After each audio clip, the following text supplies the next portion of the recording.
ইসরায়েলে আবারও ঝাঁকে ঝাঁকে ক্ষেপণাস্ত্র হামলা চালিয়ে যাচ্ছে ইরান। মধ্যপ্রাচ্যের উত্তেজনা আরও বেড়েছে। সাম্প্রতিক সময়ে এই হামলার পেছনে কোন দেশ জড়িত?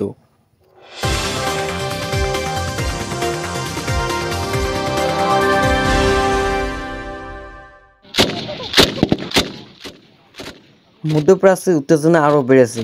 ইরান আবারও ইসরায়েলের বিভিন্ন অঞ্চলে ঝাঁকে ঝাঁকে ক্ষেপণাস্ত্র নিক্ষেপ করেছে বলে জানিয়েছে আন্তর্জাতিক গণমাধ্যমগুলো। রবিবার রাতে এই হামলা শুরু হয় এবং তা কয়েক ঘন্টা ধরে চলতে থাকে। ইসরায়েলি প্রতিরক্ষা বাহিনী জানিয়েছেন তারা অধিকাংশ ক্ষেপণাস্ত্র আকাশেই ধ্বংস করতে সক্ষম হয়েছে, তবে কিছু ক্ষেপণাস্ত্র লক্ষ্যভেদ করেছে বলে আশঙ্কা করা হচ্ছে।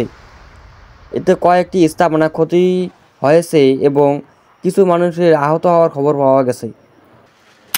ইরানের এই হামলার পিছনে সাম্প্রতিক সময়ে গাজা এবং লেবাননের হিজবুল্লাহ বাহিনীর উপর ইসরায়েলি বিমান হামলার প্রতিশোধমূলক উদ্দেশ্য রয়েছে বলে ধারণা করা হচ্ছে।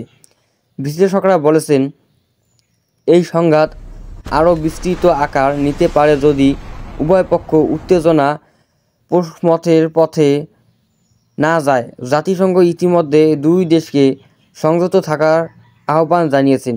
এ বিষয়ে ইসরায়েল ও ইরানের পক্ষ থেকে পৃথক পৃথক বিবৃতি আসার কথা। মধ্যপ্রাচ্যে স্থিতিশীলতা রক্ষা আন্তর্জাতিক মহলের নজর এখন এই সংঘাতের দিকে। আমাদের ভিডিওগুলো ভালো লাগলে অবশ্যই সাবস্ক্রাইব করবেন।